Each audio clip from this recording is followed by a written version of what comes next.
God's Glory Global Harvest Church.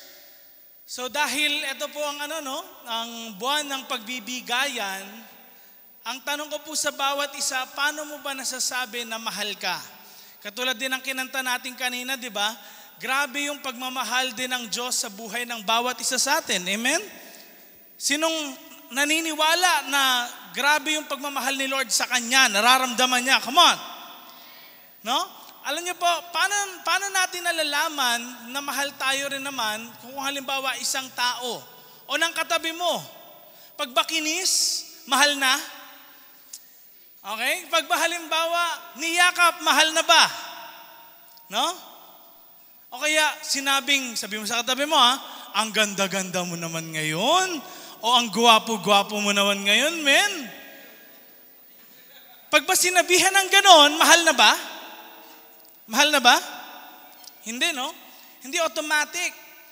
But let me tell you, one thing that we can see kung talagang mahal ng isang tao, ang kapwa niya is sa pamamaraan ng pagbibigay. Sabihin nga natin, pagbibigay. Kung hindi, ito po yun. Next slide, yung pagbibigay ng regalo. Kasi bakit? Ang regalo po ay isang bagay na kung saan hindi mo tinanggap dahil mabait ka, dahil mabuti ka, pero dahil gusto lang nung tao na bigyan ka. Regardless kung ano man yung past mo, yun yung talagang regalo. Sa atin, sa mga regalo siguro natin, baka ang regalo natin, ay, dahil mabait to, reregaluhan ko siya. Di ba? Ganun yung madalas na tingin natin sa regalo. But actually, gift is something na hindi naman natin deserve or hindi naman natin ginawa ng effort pero binigyan tayo. Bakit? Kasi yung gift na hindi nakadepende sa bibigyan kung di sa nagbibigay. No? Again, yung gift nakadepende sa nagbibigay. Kaya makikita natin ang totoong pagmamahal mababase sa binibigay, hindi sa tinatanggap. Amen? Hindi sa tinatanggap nababase ang pagmamahal. Saan? Sa binibigay. Now, next slide, pakita natin, we can give without loving. Hindi lahat na nagbibigay, nagmamahal. Di ba?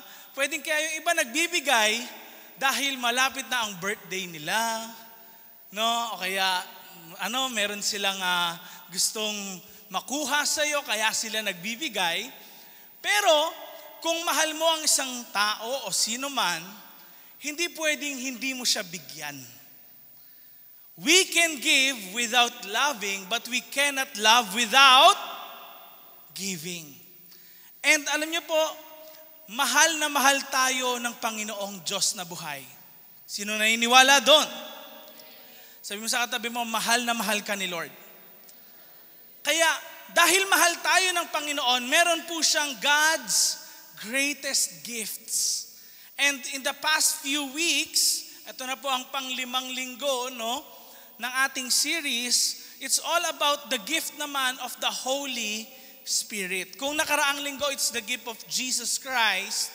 Ngayon naman, pakita natin, next slide please, ang regalo ng Diyos ay ang Holy Spirit.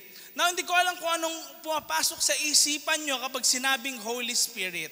But let me tell you, the Holy Spirit is not just a power. Hindi siya kapangyarihan. Hindi siya something na kung saan, yung bang parang bagay, ganon. Kung hindi, ang Holy Spirit ay isang person. Kung ang isang tao nakakaramdam ng emotion, sinong masaya ngayon? Sinong malungkot? Walang malungkot, praise God. No? Alam niyo po, ganun din ang Holy Spirit, nakakaramdam din siya because He is God. Meron din siyang emotions. And in the Bible, we can see that God also has that kind of emotion pagdating sa mga anak na naglilingkod sa Kanya. Now, the thing is, sino ba ang Holy Spirit? Dahil naniniwala po tayo hindi sa 3 Diyos, kundi sa isang Diyos. Amen? Isang Diyos na kung saan siya po ay hindi nahati ang Diyos sa 3, kung hindi may tinatawag pong triune God or tinatawag na Trinity. It's a mystery. Isa lang ang Diyos natin, pero He reveals Himself na kung saan siya po ay tatlo.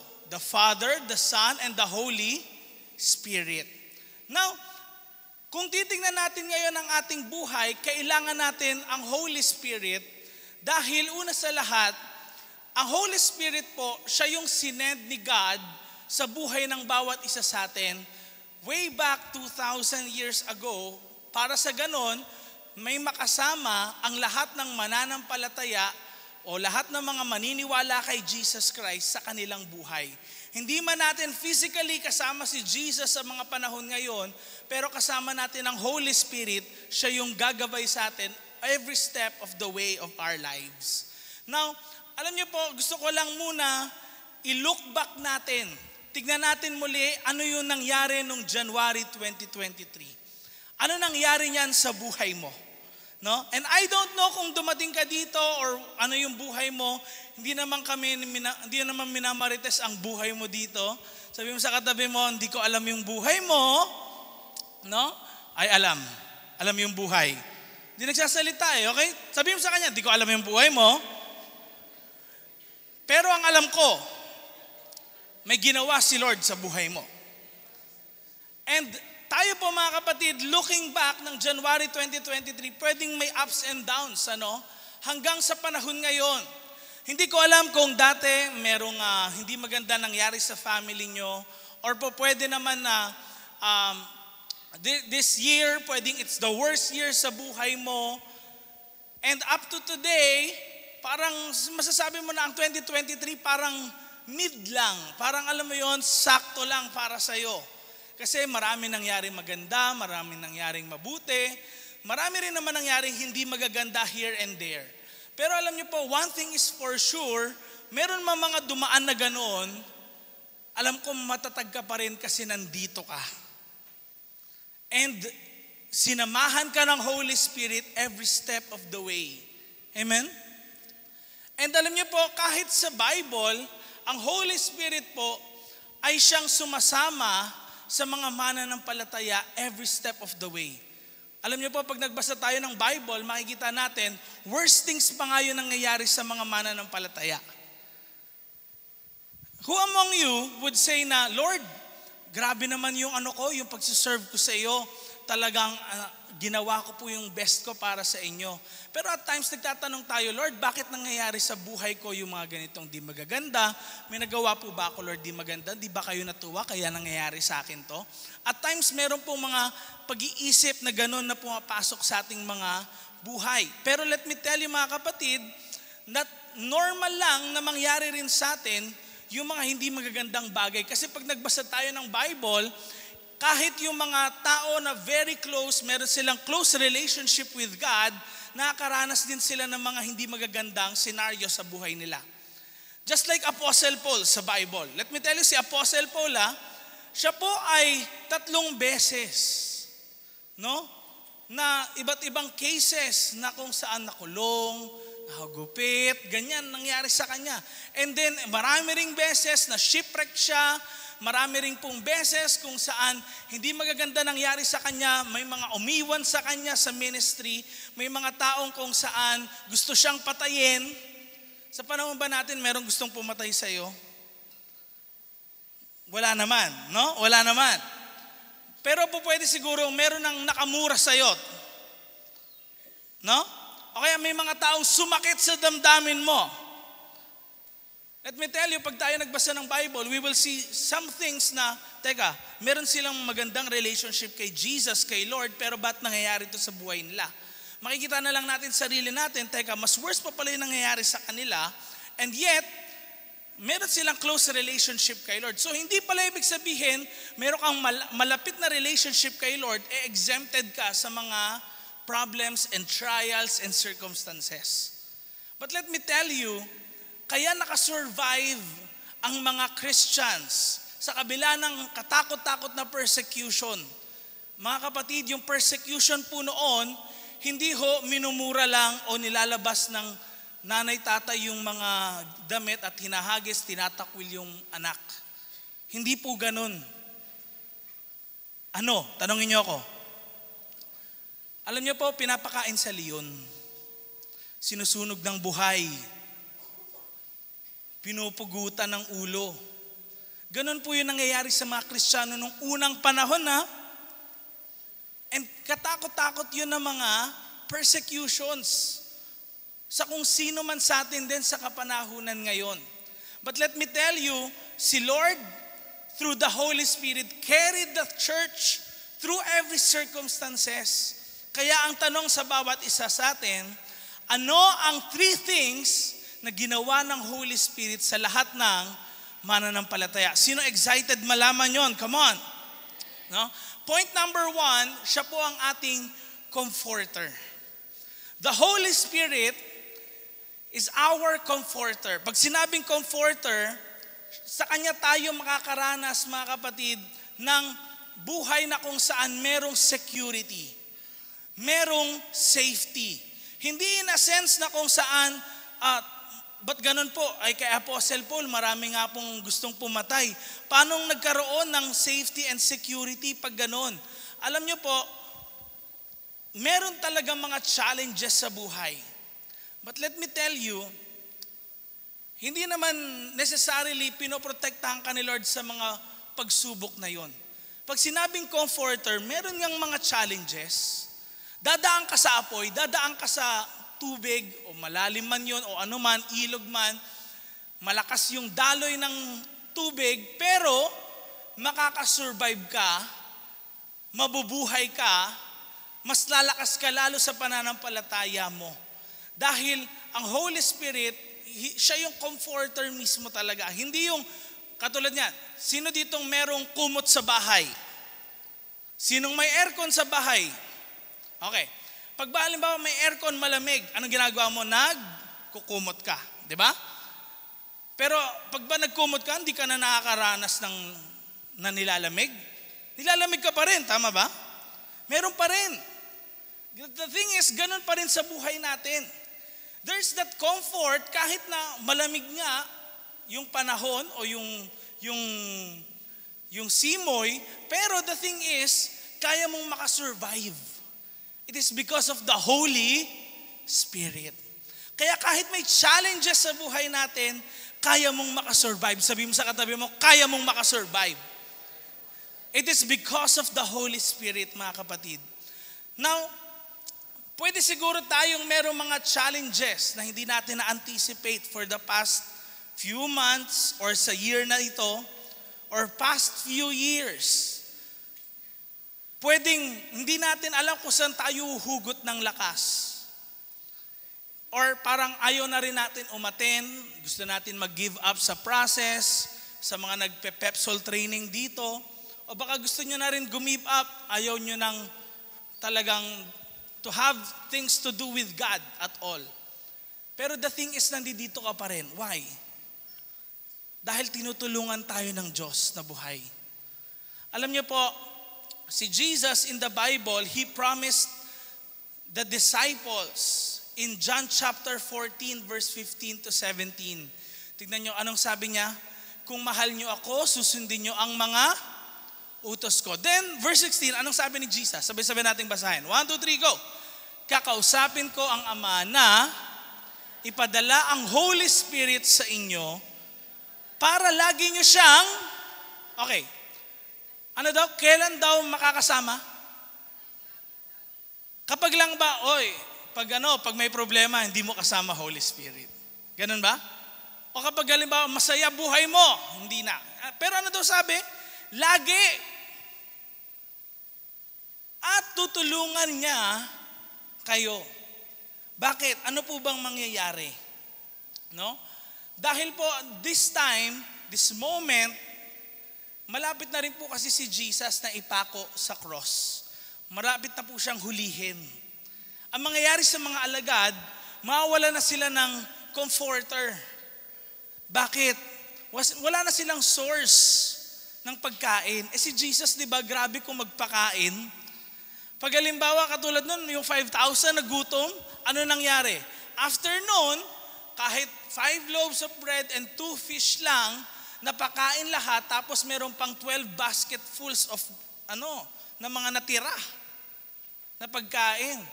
So just look at that, and even si Jesus, He turned the water into wine.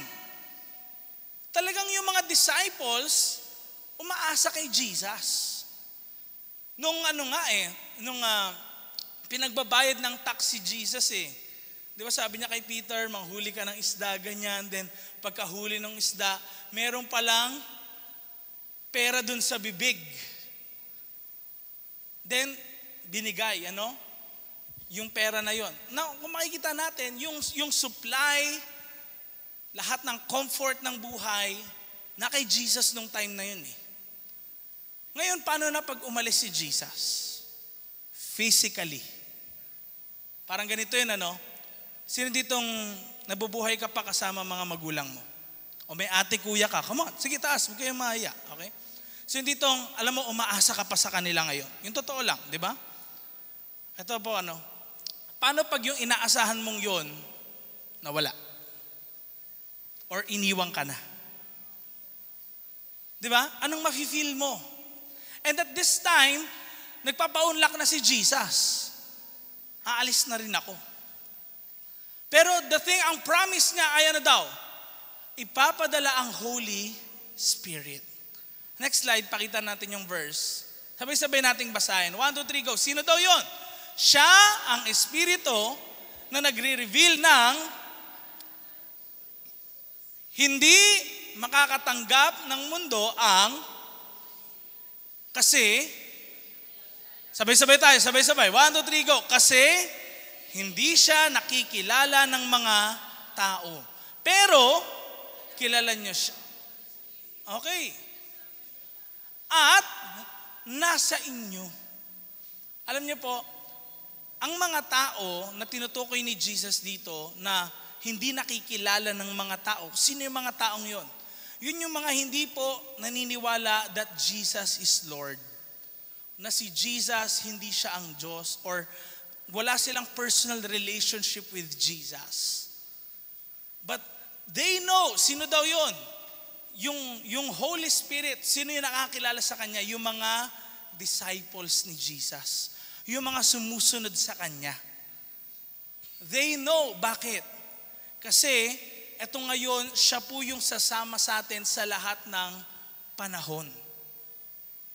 Alam niyo po, one thing na makikita natin kahit all throughout po ng Book of Acts or even ng mga epistles sa Bible, kapag halimbawa nagsalita ang isang man of God, sabihin natin si Barnabas, alam niyo po nakalagay lagi, and the Spirit of the Lord. Ganun lagi, spoke to ganyan.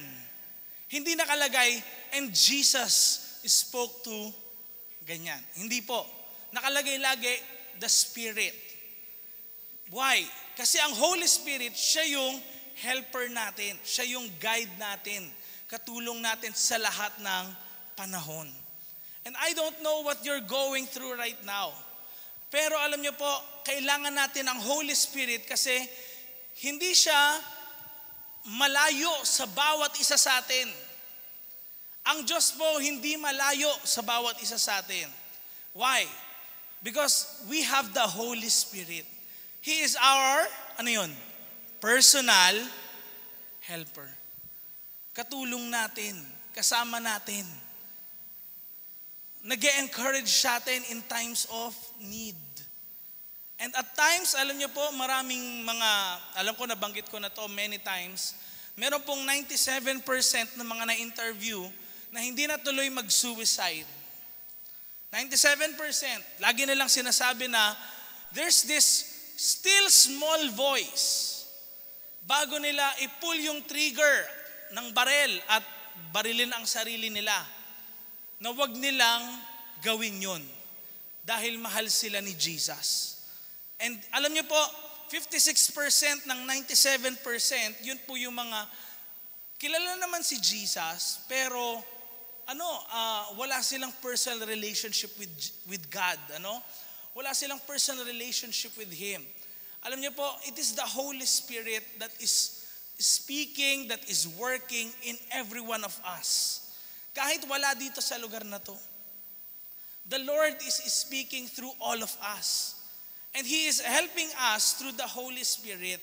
Kaya, ang Holy Spirit, mga kapatid, siya yung comforter natin.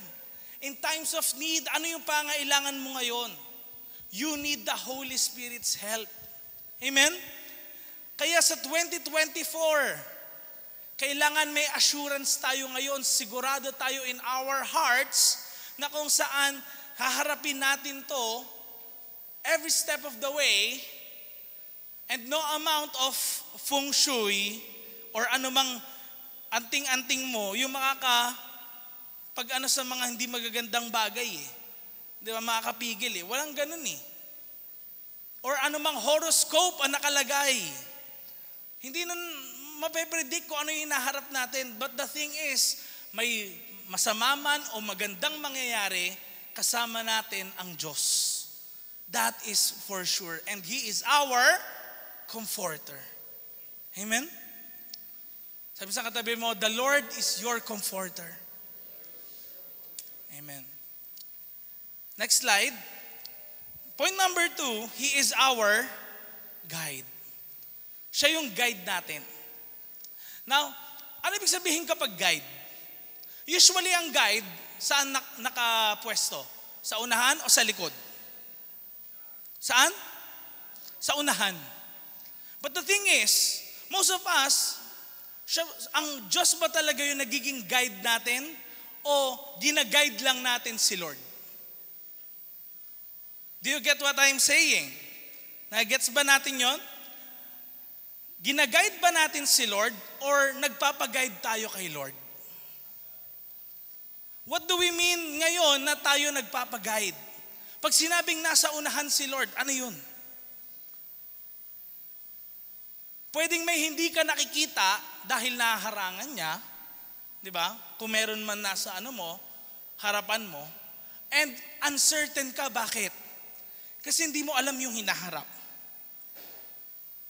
And at times, kaya tuloy nangyayari, ang ginagawa natin, God, ayokong nasa unahan ka, hindi ako sure, dito ka muna sa likod ko. And then, Lord, ito yung gusto ko, punta tayo dito, and then, Lord, ito pa. And at times, akala natin, merong magandang path na nagli-lead sa magandang buhay. But actually, ang end pala nun ay death, sabi ng Proverbs. That is why, sabi ng Bible, kailangan nating sundin yung kalooban ng Diyos sa buhay natin. And we don't know the will of God We don't know God's will. I don't know God's will for you and for me. But the thing is, kung tayo mismo sasabihin natin, Lord, hindi ko po alam yung hinaharap ko. Lord, ito yung kinuha kong course. Lord, bagsak ako ngayon, magre-retake ako. Lord, ito yung ko lang, ganito nangyayari ngayon sa buhay ko. I don't know what's next. Help me, Lord. Kayo po yung masunod sa buhay ko. Hindi ibig sabihin nun, hindi ka nagagawa. Amen? Hindi ibig sabihin nun, pag halimbawa hinayaan mo na si Lord, tambay ka na lang sa bahay, no? Hindi ka nagagawa. Hindi po. Makikita mo naman yun, pag nag-a-apply ka ng work, ba't hindi ka natatanggap doon? Baka hindi yun yung kalooban ni Lord sa'yo. Or kapag merong companies ka na in-applyan, bakit kaya ever since parang hindi mangyari yun? And then, suddenly, merong year na nakapasok ka doon sa company na yon. Bakit hindi nung umpisa? May mga ganun na cases Bakit kaya? Kasi alam ni Lord yung timing din sa buhay ng bawat isa sa atin. Many are the plans in the man's heart, but it is the Lord's plan that will prevail in your life. Alam niyo po, kahit din sina Apostle Paul in the Bible, marami rin po silang plan, especially when it comes to preaching the Word of God. Lalo na, di ba, sinasabi naman natin, Lord, maganda naman yung kalooban ko Di ba? Pag maganda kalooban, parang feeling natin kagad, kalooban na ni Lord. Pleasing good, pero ang tanong, perfect will ba ni Lord? Yun yung minsan kailangan tinatanong natin. Pag tayo nanalangin, hindi, Lord, Ama namin, sumasalangit ka, sambahin ang ngalan mo, mapasa amin ang kaharian mo, ganyan. And then yung thy will be done, di mo babanggitin. Kailangan banggitin mo yun. Lord, yung kalooban niyo po mangyari sa akin sa 2024. Tingnan niyo ngayon si Apostle Paul. Next slide, pakita natin yung Acts chapter 16. Tingnan niyo po, ano nangyari? Bumiyahe sila sa region ng Phrygia at Galatia kasi, tingnan niyo po, anong nakalagay? Pinagbawalan sila ng Holy Spirit. And then, na-preach yung mensahe sa province ng Asia. Hindi ba kalooban ni Lord na ang gospel mag-spread out throughout the world? Hindi ba kalooban ni Lord yun? Kalooban niya yun. Amen? Ito nga parang ganito no? Hindi ba kalooban ni Lord na mag-provide si Lord ng makapasok ka sa work para ma-providean mo rin family members mo? Kalooban niya yun. But the thing is, ang tanong, will niya ba, yun ba yung timing niya para sa buhay mo? Remember, at this time, sa Galatia,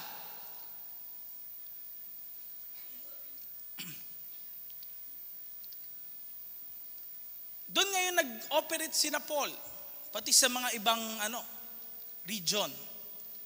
Ba't kaya hindi sa Asia? Ano nangyayari nung 21st century sa Asia?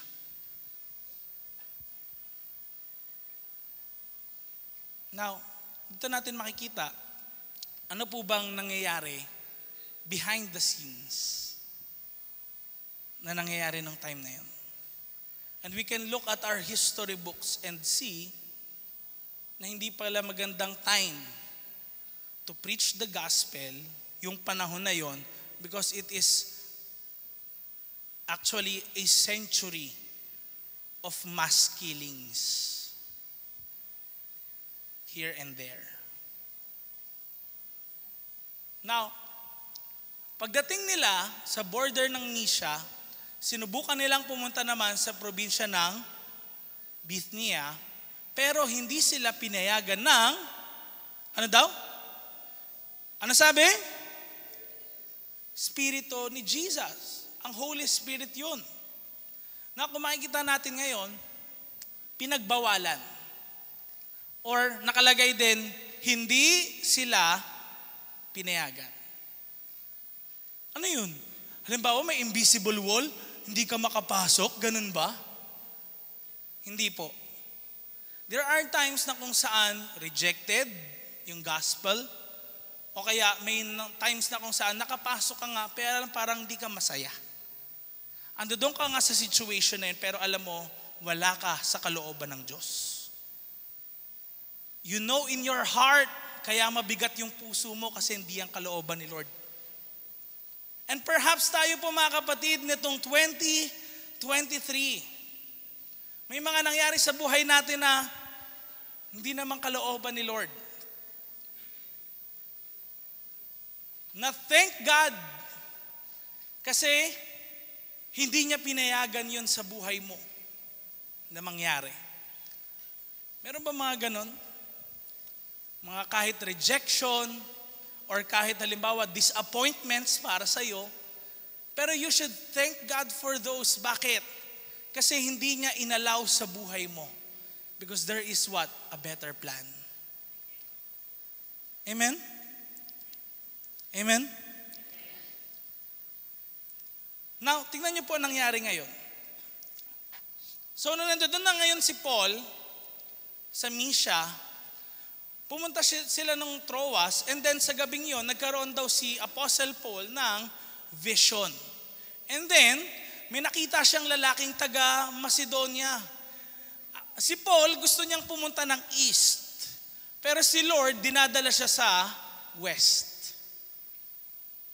Parang ganito, no? Meron kang plan sa buhay mo. Ito yung career na path na pupuntahan mo.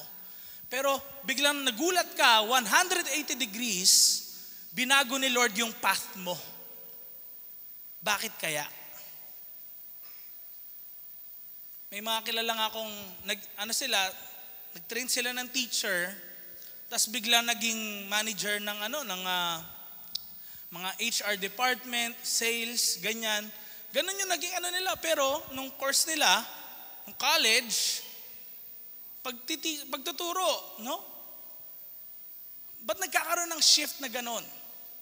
Because at times, doon natin makikita that the Holy Spirit is working in our lives and siya yung nagdadirect if we will submit ourselves to Him. Amen? Amen? Now, point number 1, ano yun? He is our comforter. And number 2, He is our guide. Point number 3, He is our empowerer. Yung merong power naman, come on.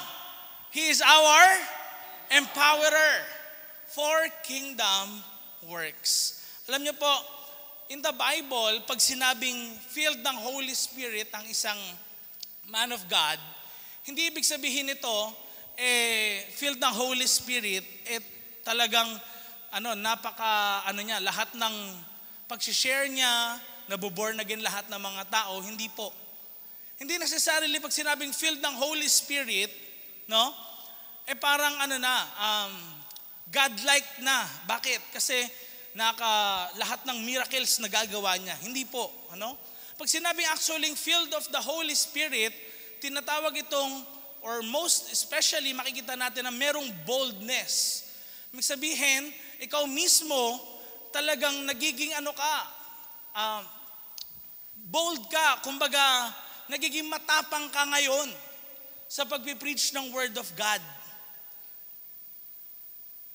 Alam niyo po, ang nangyari doon sa Acts chapter 1 verse 8, na sinabi ni Jesus na kung saan tatanggap kayo ng kapangyarihan pagbaba ng Holy Spirit sa inyo, magiging witness kayo sa Jerusalem, sa buong Judea, Samaria at sa lahat ng mga lugar sa mundo.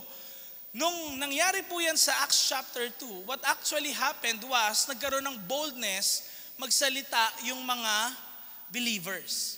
Though of course, nabaptize sila by speaking in tongues, ganyan, o pagsasalita ng iba't ibang wika, kaya naintindihan ng mga iba pang mga nagsasalita ng iba't ibang wika yung preaching ni na Peter at ng iba pa.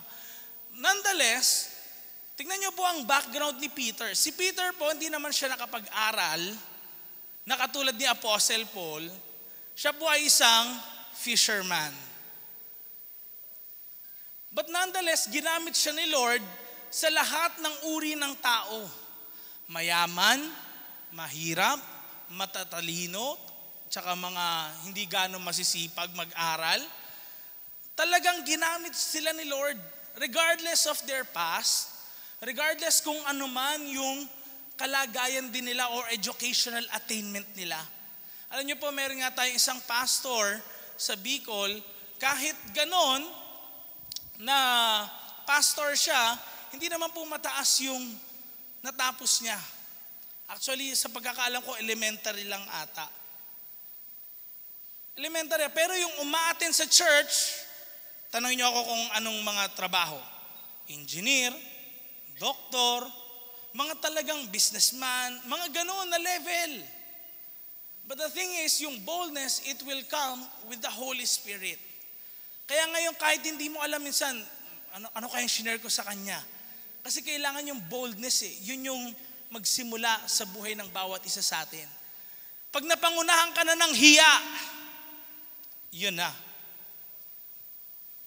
Hindi mo na mapipreach ang gospel. Sino dito mahiyain? Sino mahiyain? Come on. Ay, konti lang mahiyain. O yung hindi mahiyain, mga makakapal ang kamay. Ayan. Di ba? So, alam niyo po, one thing na makikita natin in this scenario na kung saan nangyayari sa mga Christians, kailangan maging filled tayo ng Holy Spirit. Bakit?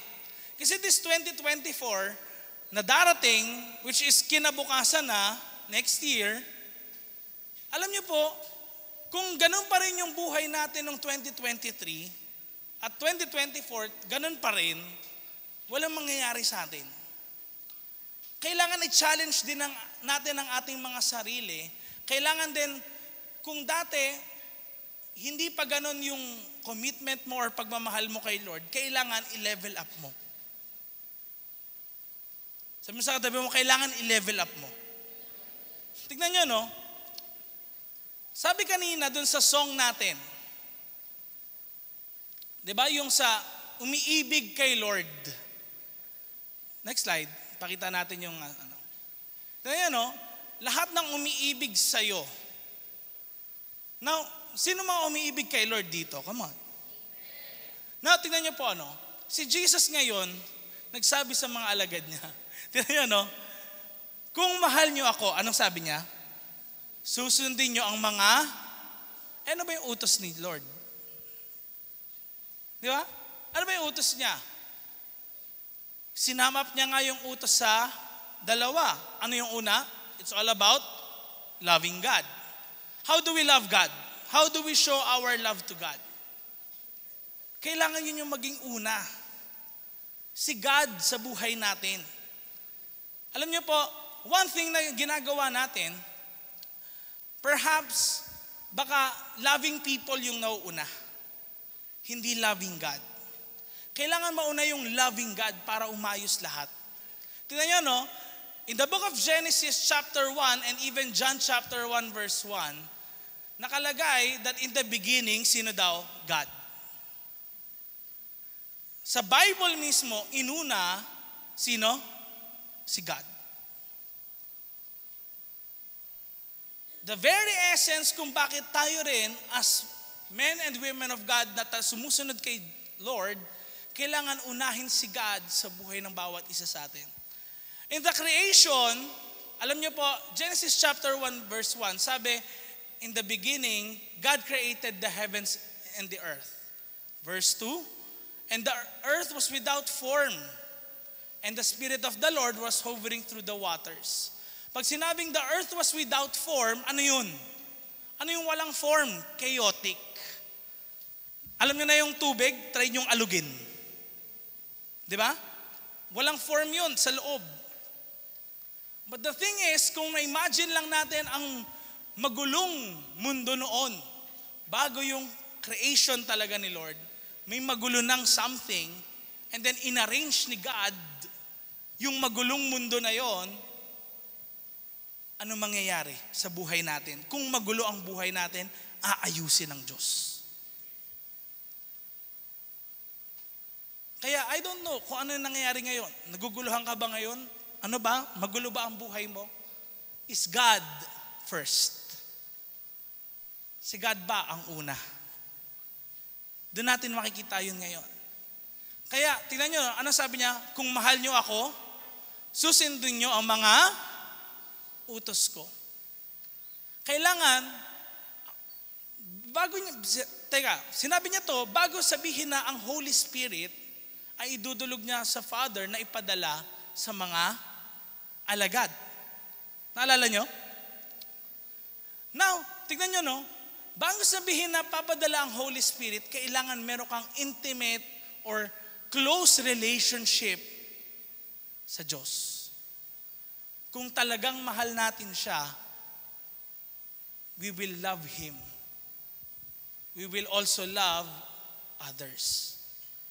Now, regards dito mga kapatid, hindi ko alam kung sa darating na taon na to, 2024, ano yung mga New Year's resolutions nyo. Hindi ko po alam.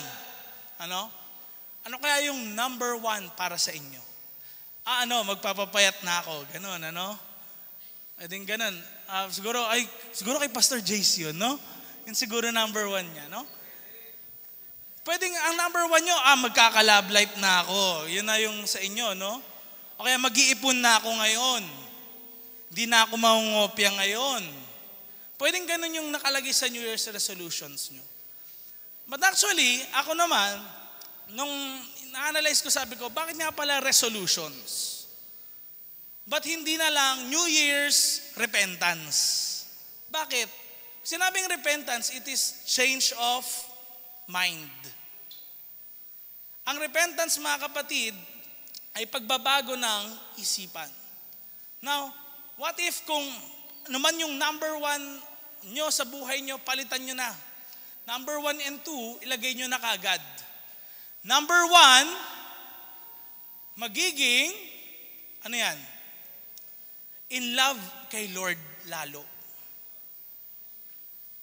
Yun yung New Year's repentance mo na ikaw, sige Lord, mas magiging in love ako sa iyo ngayon.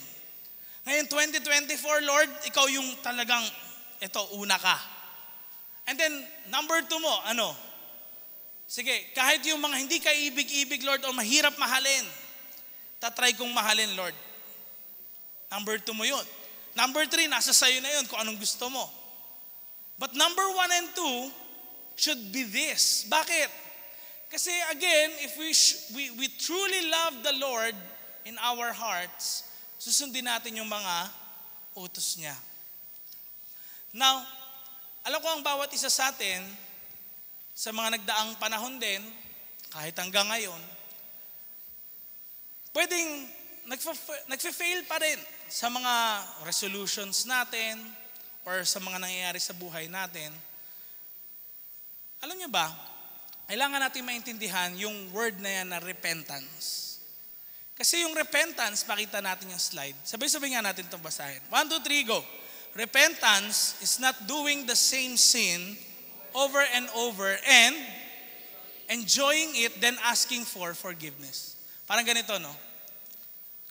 Kasi sabihin natin si Gian, okay? Sabi ko kay Gian, G, sorry Alam mo naman, pasensya ka na. Ito talaga si Gian, di maloko. Yun yung unang klase ng pagre-repent. May repentance na, G, pasensya ka na talaga, hindi ko nagagawin yun. Alam mo, sorry Talagang hindi ko yun. Nakita niyo difference? Nakita niyo difference?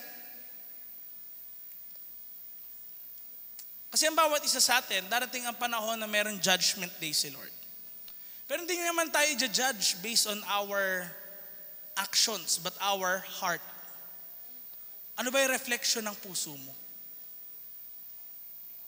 Kasi alam naman natin, yung amount of works natin, hindi magiging perfect yun. Hindi magiging perfect yun. Kaya hindi kayo judge ni Lord based on your actions. It's on what? The reflection of your heart. Yun ang repentance. Kaya, ang repentance, sabi ng mga Bible scholars din, is the changing of mind and heart. Pagbabago ng isip at puso. Yung talagang genuine ka na ayaw mo yun. Hindi yung, okay, nagkasala ka, na ginawa mo nga paulit-ulit, kaya lang, masaya ka na doon. Tapos sasabihin mo, sorry mas masaya ka pa na nagsasorry ka. O yung nakagawa ka nga ng kasalanan, pero alam mo sa sarili mo, Lord, ayoko nang gawin to Lord, hindi ko na to gusto That is true repentance Lord, ayoko na talagang tinatry ko po. Ito Lord, pinipigilan ko sarili ko. That is true repentance. Kaya it will lead you ngayon, kahit paunti-unti, from turning away from sin. Or yung old ways mo.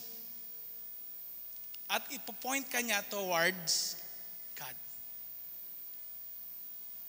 Again, what are the 3 points? He is our comforter. Number 2 is Number 3 is our empowerer.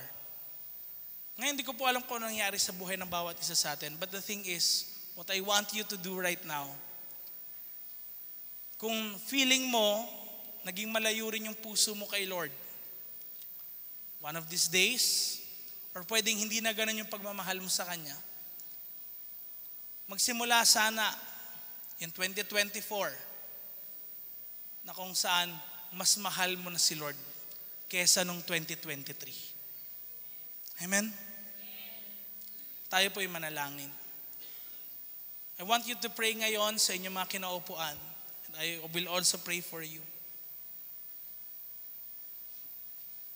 Pwede bang ihingi mo ngayon ng tawad kay Lord yung mga naging pagkukulang mo, hindi mo siya nauna sa buhay mo, hindi mo sinunod yung kalooban niya.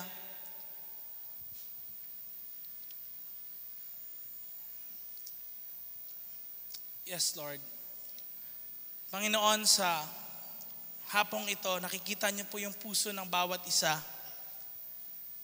Nakikita niyo, Panginoon, yung pangailangan namin. At truly, Lord, kailangan ka namin sa aming mga buhay.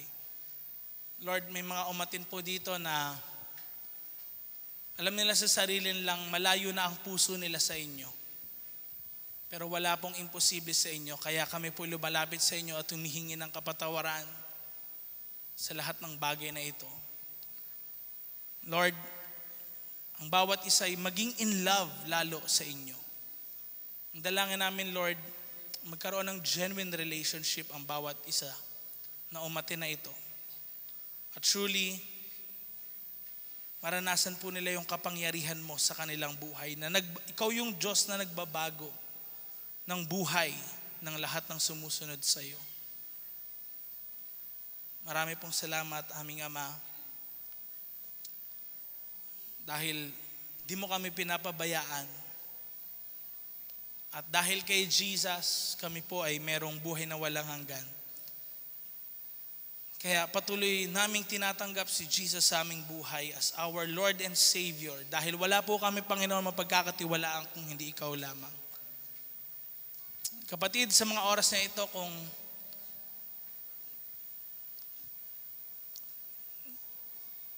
mag-start ka ngayon sa journey mo that you will follow Jesus, pagtitiwalaan mo siya sa buhay mo at mamahalin mo siya ng buong puso mula sa araw na to ulit.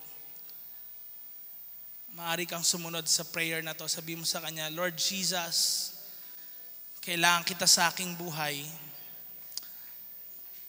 Salamat po sa pagpapatawad mo. Kaya tinatanggap kita sa aking puso bilang Panginoon at tagapagligtas. At mula sa araw na ito, maranasan ko po yung paghipo mo sa aking buhay, pagkilos mo mula sa araw na ito. Sa pangalan ng aming Panginoong Jesus. Amen and amen. Praise God. Palakpakan naman natin si Lord. Ayan.